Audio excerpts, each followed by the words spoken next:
Suppose we got to just get through our... Yeah, so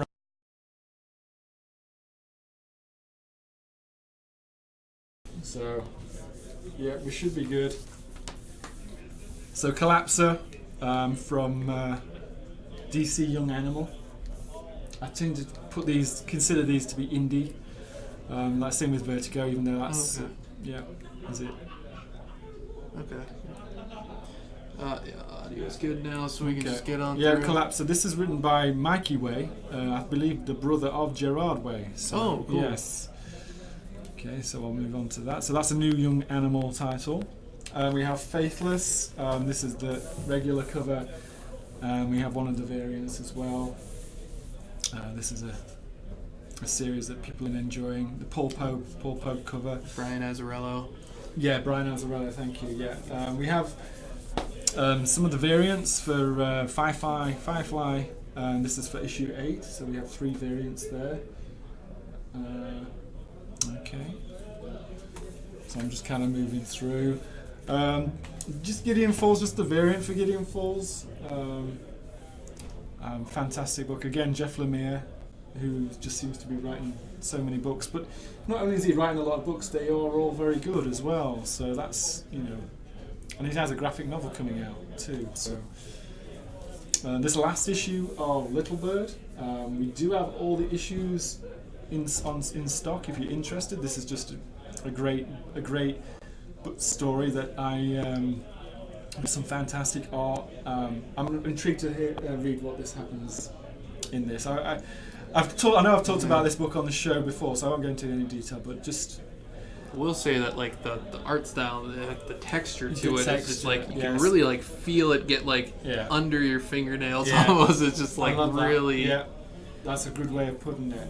So, and then this is a book that people have been quite excited about, and I know we have Matthew, who's our magic guy. He's a big Star Trek fan and an Orville fan, and when this was announced, he added it, and it's finally here. So we have the first issue of the Orville from Dark Horse. And then we have a book called The Quiet Kind. This is a one-shot from Dark Horse. There's some of the Dark Horse books, the newer series, people have been enjoying those. I think, especially with the announcement, I think Dark Horse have a sort of kind of deal with a studio, so there's maybe some speculation on these kind of books, but people are enjoying them as well. Ragnarok, Walt Simonson. This is from IDW. I know I believe this is Colin. Yeah, this is Colin's pick of the week. So yeah, obviously Walt Simonson is quite famous for drawing Thor in the 80s, when this is his, he's kind of continuing that theme with Norse mythology in his own book published by IDW. And then we have, this is from Vault. This is a publisher called Vault. I think Vaults are based, I might be getting confused. There's one that's based in Montana, and I think it's Vault. And we met those guys, and so we have a new series, Resonant. I looked at the artwork. I think I like it. It's scratchy. It reminds me a little bit of Sean Gordon Murphy. So new series, if you want to try something different. Homage to Why the Last Man. I think all the Vault covers all have homage covers. Oh yeah, because last week there was the Transmetropolitan homage cover. Yeah, and then we have the second issue of Sonata. I previewed the first book, and it's quite a wild ride fantasy. Yeah, I haven't read it. So it's got this different planets, like maybe kind of like differences between what's a colonizer versus a settler, and the indigenous population of a planet. Okay. So I think it's got some really cool ideas kicking around in it. I'm not sure about I like the artwork, but I don't, because I think it's the 3D models that have been like I can see that. It looks inked in a style. I mean, it's all digital. Yeah, just to make it look less like a. So some of the designs are great, but I think some of the artwork it looks a little bit stiff. Yeah.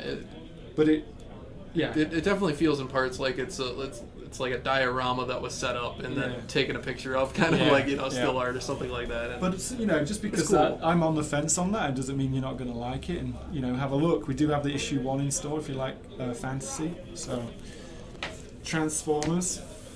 I'll put Transformers Ghostbusters as well.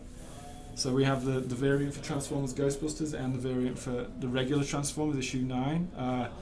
I love this Transformers Ghostbusters. I thought it was a really fun, cool take on it. There was just so many different elements in there that were from the original, like either cartoon of Transformers cartoon, and the original Ghostbusters movie can kind of mash together. And Dan Schoening, the artist, is fantastic. I'm grateful we have him in comics because he could be. I think he trained as an animator maybe, and you can tell him stylistically because there's just some kind of energy that would translate into an animation in his work, so I really like that. And I am enjoying the Transformers book as well. So the last indie book is a new Vampirella comic. We have 50 years since their first appearance, right? I think that's what it's celebrating. So we have the Frank Cho and Alex Ross cover. There are some variants as well. I didn't bring those, and they will be marked up tomorrow. I'm not quite sure, but this is the regular covers, and as far as I know, these are going to be cover price. I think So if you just want to get a cool cover, if that's your thing, then there you go. Classic. And then, we're running about 10 minutes past. Are we? Okay. You can just really quick just leave it on I'm going to stand up and do this fast. Okay, so we have the recent Black Widow trade. I feel like we've got this in already, but I don't know. So that's the latest Black Widow series. I asked. This might have been out of print for a while, but this is Mike Mignola and Dracula, the movie. Oh.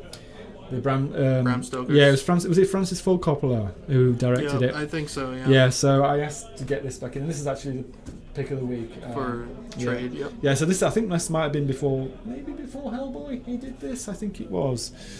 But I can show it because it's. Well, better not. But it is old stuff. Yeah, cool. It is old stuff. This was a Children of Wales. We got a couple in. Customer recommended this. It's always great when customers recommend books that we hadn't heard of because obviously there's a lot out there. So this is a manga he was interested in, so we got one for the store, Children of Wales. The recent Robert Kirkman book in addition to Oblivion Song was Die, Die, Die. So this is the trade. I think this collects all 8 issues, which I think is the entire series. I don't know whether there's more to come. Drawn by Chris Burnham. A little too violent for my taste, but I know people were enjoying that book. Green Arrow, we have. This must be. I'm not sure what this collects. Let me just have a look. Yeah, this collects like the final. Not all of them, but like the last few issues, apart from maybe 2 or 3 of the Rebirth run, which ended at issue 50. We have back in stock the Miles Morales, or is this? Yeah, I think this is new today. New for the fresh start Miles Morales. Yes, Spider-Man. that's right. Yeah, I get confused. Yeah, they switch between calling it Miles Morales and Miles Morales Spider-Man, so it gets a little bit confusing like that. But yeah, it's what I started with. This is my first issues of Miles Morales that I've read, and reading the current run by Saladin Ahmed, where it's really good. It's really fun. I just love seeing teenage Miles Morales just having to navigate life. Yeah, excellent. And then Ronan Island. This is a book from that has just recently been serialized. Greg Pak. By Boom Studio. Yeah, Greg Pak. I think that people were enjoying this. They added a bit of buzz when it first released. Selling out of the first printings. That's right. Went to second, third. And then we have the final book for today. Is Thanos. This is Thanos Wins. This is the Donny Cates. This is the one that really put him on the map, and we really absolutely love this book. This is a hardcover of that series that just introduced the Cosmic Ghost Rider and just got even more crazier and awesome in a way that, like, I wish more Marvel books would make me feel that way, because this had an energy to it that that I hadn't seen in for a while. And it was coming off the tails of Lemire's run on Thanos, so it was really great follow up to it. I still haven't gotten to this, but I definitely No, that's fine. I'm not okay. I won't say anymore then. No, that's okay. So that's everything for this week. All right. We'll wave and say goodbye. Yeah. Thank you for persevering through the technical difficulties. Hopefully, while I'm saying that, we've lost sound, but and Brandon needs to get off, and I do too. So thanks for tuning in, guys. We'll see you next week for House of X, Powers of X preview. And I'm going to read through House the comments. of X preview. I'm going to read through the comments now, and then when I go back to the room, I'll file the books. Make sure it's all good. Yeah. All right. Thanks, guys. See ya. Have a good evening.